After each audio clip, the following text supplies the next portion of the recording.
Little 5-star, you ready? Yeah. Let's hit it. Time to buckle in. Hey, baby, let's go out there like a bunch of crazy dogs. Have some fun. It's time for 5-Star Rewind. Hello? Tiki and Tierney's top 5 games from this past weekend. I'm just about that action, boss. Here we come. It's a man's game now. All right, Tiki, as always, we begin on the primetime Sunday night stage. Bengals taking on the Cards. Carson Palmer, he's got a new target. Palmer takes the snap, turns, play fake, moves to his right. Now steps up, fires deep, far side, going for Nelson. The pass is on the money. It's caught at the 20, at the 10, at the 5. Touchdown! J.J. Nelson. How about that? Palmer slinging it deep, 64 yards. Skeletor on the crossover corner. Abandon all hope, all ye who enter here. All right, I guess that's positive. Dave Pash and Ron Wolfe on the Call Cards Radio Network. Carson Palmer shaking off a little bit of a skittish start, couple of picks, and I thought Andy Dalton played pretty well, but in the end, Carson Palmer making a case for the MVP, a few late touchdowns. Yeah, he did. He had a couple of interceptions early in this game, but it rebounded nicely. I'm still trying to understand that Skeletor. Is that like... I don't. Is that like an old that John must be Skelton that reference? must be an inside joke that we don't understand. We'll get to the bottom of it. Sam will tell us Skeletor about from it. He-Man, right? Yeah, Right. But he's a tiny. I don't get that Hey, reference. whatever. It's because J.J. Nelson is so tiny.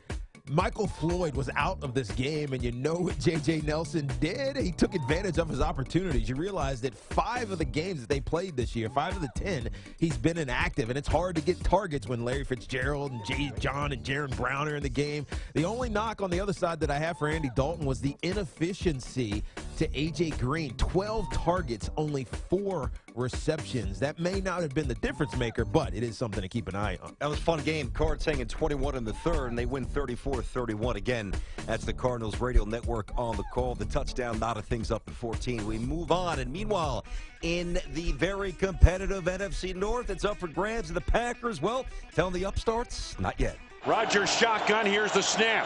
They pick up the blitz. Rodgers in the pocket now, escapes right, buying time.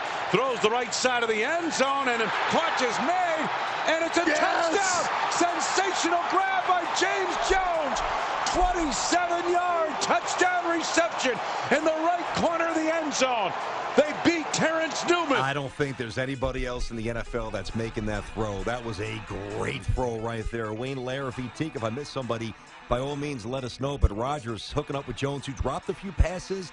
And I know Rodgers got popped quite a bit. Yep. But Teddy Bridgewater had to throw a little bit more to think than they want. AP put it on the turf. Yep. Big win for the Packers. Yeah, it was. And it's after the early season explosion that we saw from James Jones, he slowed down, but he did, as we just heard, catch a 7th touchdown of the year. But the big difference in this game for the Green Bay Packers was Eddie Lacy. He finally reemerged, had a 100-yard game on 22 carries. And then on the other side, Clay Matthews was on a mission to contain Adrian Peterson. We talked about AP lining up deep. Well, Clay Matthews lined up deep at linebacker and tracked him wherever he went. He only had 45 yards on the day, which forced Teddy Bridgewater to drop back 38 times, 6 sacks, and lots of inefficiency. For a young quarterback, you never want to drop back that many times. Yeah, he got popped as well. When he went back to the locker room, I said, uh-oh, non-throwing. Do we have a little tear in there? But he did come back. But again, that's not how the Vikings are going to win anything big, having him throw nearly 40 times. Big win for the Packers. Everybody, relax. Meanwhile, in frigid Chicago, a glimpse of the future, perhaps. Latimer tight left with C.J. Anderson inside of him. Empty backfield, said Osweiler. Protection the key here. 4-man rush. Osweiler throws to the end zone. Touchdown, Denver! He threw a strike to Cody Latimer. That thing had some gas on it. Latimer beats Kyle Fuller. And the Broncos, after the 10-yard strike from Osweiler to Latimer, now lead 16-9. They would tack on the PAT, make it 17-9. They finish up, they win by a deuce, 17-15. So it was chilly out there. Dave Logan doing the honors on the Broncos Radio Network. Yeah, and they got a run game today for the Denver Broncos. Ronnie Hillman had 100 yards, and it's a great start for the Brock Osweiler kind of era. We know Peyton Manning's going to rush his way back, but he kept it very simple. Only 27 pass attempts, 20 completions in that. Very efficient. He did get sacked 5 times, but when you run the ball as effectively as they do, it makes it a whole lot easier, a whole lot more easier to win. Jay Cutler on the other side, couple of pressure issues. 1 interception, 1 sack, which ultimately made the difference in this game, and the injuries are catching up. Alshon Jeffrey was out. Obviously, Matt Forte is out, and Jeremy Langford only had 25 yards on 13 carries, which has been one of the reasons why they've been winning in previous games. They got a lot to do if they want to stay in the playoff picture. The Chicago Bears, that is. I'm sorry, Teak, my bad. We keep it moving. Jump over to Carolina, and another move toward the hardware for Cam Newton. 3rd and goal, the 5-yard line. Cam Newton has a black wrist guard on each wrist. He's in the shotgun. Very descriptive. 10 on the play clock. Here we go. Newton, half-hearted play action fake, zips the pass, end zone. Yes, touchdown to Greg Olsen. Holy cow, 4 touchdown passes in the first half by Cam Newton. Cam Newton. Cam saying, you know what, you want some stats? I might have to start stuffing the old stat sheet here.